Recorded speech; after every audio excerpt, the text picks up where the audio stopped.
Been kneading for 20 minutes. Our dough looks completely different.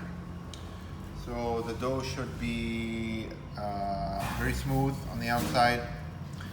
It should not be sticky. Okay, should be able to do this and it doesn't stick to your hands. So that's how you know it's ready to be divided. So the next step is to portion it into balls. I know usually you probably would put this in a bowl and proof it, but that's not how you do it in Naples. So what we're gonna do is we're gonna take, we have a scraper. If you have a sharp knife or something, you can use that. But this should probably make 4 to 6 pizzas. Each ball we want to do 240 grams approximately. So I'll just do a quarter here.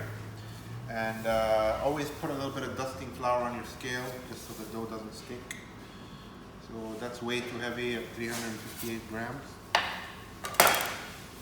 So that is 300 grams. 300 grams is about right for a home pizza. So first divide this into the 3 or 4 pieces you're going to get out of it. Then you're going to shape these into balls. Okay, and this is a very important step.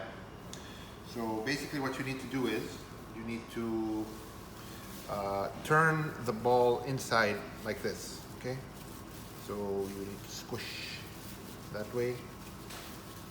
Keep rolling it inside so that you get the ball tight from outside. Once it gets, as tight as it's going to get, you need to put it on the surface and you need to press it down with one hand. So for example, the idea is to make the ball as tight as possible. Okay, so you can start just rolling it around so that at the bottom it sticks. It has to be completely closed at the bottom, otherwise when it proofs it's going to unravel. So you can just keep on rolling around in circles this, and once it looks like a ball that's nice and tight, it's ready to go into a proofing bowl. So for a proofing bowl, since you probably don't have one at your house, you can just use a Tupperware or something. Put a little bit of oil, just rub some oil, and then just drop this ball in there and cover it. Make sure it's covered, that no air is going to touch it. And at this point you have 2 options. You can either wait for this to proof at room temperature, or you can put it in the refrigerator. We put very little yeast, as you can see, so if you want to bake this in the same day, then you should start early in the morning, or around 10, 11, if you want to have it for dinner, because it's going to take about 7 to 8 hours to be ready to bake.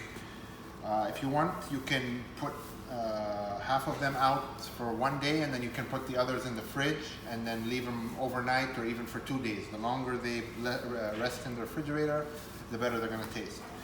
So at this point, like I said, you put them, cover them, and wait for them to proof. And in the next video, I'll show you what they should look like before they're baked.